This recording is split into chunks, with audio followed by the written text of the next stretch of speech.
বাংলাদেশ বিরোধী জোরদার তৎপরতায় ভারত। জানুয়ারিতেই বাংলাদেশের ওপর অর্থনৈতিক নিষেধাজ্ঞা দিতে ট্রাম্প প্রশাসনকে আহ্বান করবেন ভারতীয় বংশোদ্ভূত আমেরিকানরা। এদিকে বাংলাদেশে নিষিদ্ধের আশঙ্কা ইস্যুতে ভারত ও যুক্তরাষ্ট্রের হস্তক্ষেপ চেয়েছেন ইসকন। বিস্তারিত রিপোর্টে। যুক্তরাষ্ট্রের প্রেসিডেন্ট নির্বাচনের আগে বাংলাদেশে হিন্দু সম্প্রদায়ের উপর হামলার নিন্দা জানিয়ে নিজস্ব এক্স হ্যান্ডেলে একটি বিবৃতি দিয়েছিলেন ডোনাল্ড ট্রাম্প। ওই বিবৃতির পরিপ্রেক্ষিতে অর্থনৈতিক নিষেধাজ্ঞা সহ বাংলাদেশের অন্তর্বর্তী সরকারের বিরুদ্ধে নানা ব্যবস্থা নিতে যুক্তরাষ্ট্রের পরবর্তী প্রেসিডেন্ট ডোনাল্ড ট্রাম্পের প্রশাসনের প্রতি আহ্বান জানানোর পরিকল্পনা করছেন ভারতীয় বংশোদ্ভূত মার্কিনরা। ভারতীয় গণমাধ্যম পিটিআইকে দেয়া এক সাক্ষাৎকারে ভারতীয় বংশোদ্ভূত মার্কিন জনগোষ্ঠীর প্রভাবশালী নেতা চিকিৎসক ভরত বড়াই একথা জানিয়েছেন।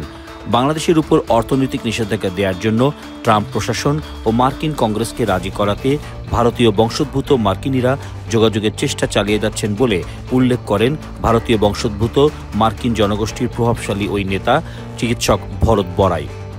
তিনি বলেন, বাংলাদেশে ব্যবসার ৮০% তৈরি পোশাক রপ্তানি। এই রপ্তানি যদি বন্ধ করে দেয়া যায় তাহলে বাংলাদেশের মানুষ কি খাবে?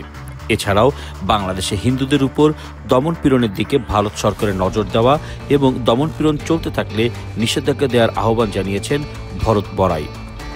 এদিকে বাংলাদেশে নিষিদ্ধের আশঙ্কা ইস্যুতে ভারত ও যুক্তরাষ্ট্রের হস্তক্ষেপ চেয়েছেন ইসকন।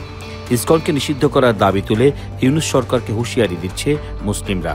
বৃহস্পতিবার এ নিয়ে সোশ্যাল মিডিয়ায় পোস্ট দেন ইসকনের পূর্বাঞ্চলীয় মুখপাত্র Radharaman Das.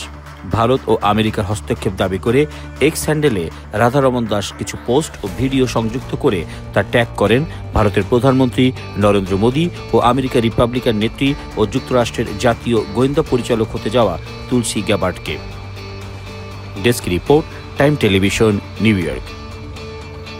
It broke my heart to see such hate and violence being directed towards devotees of God in their temples in Bangladesh.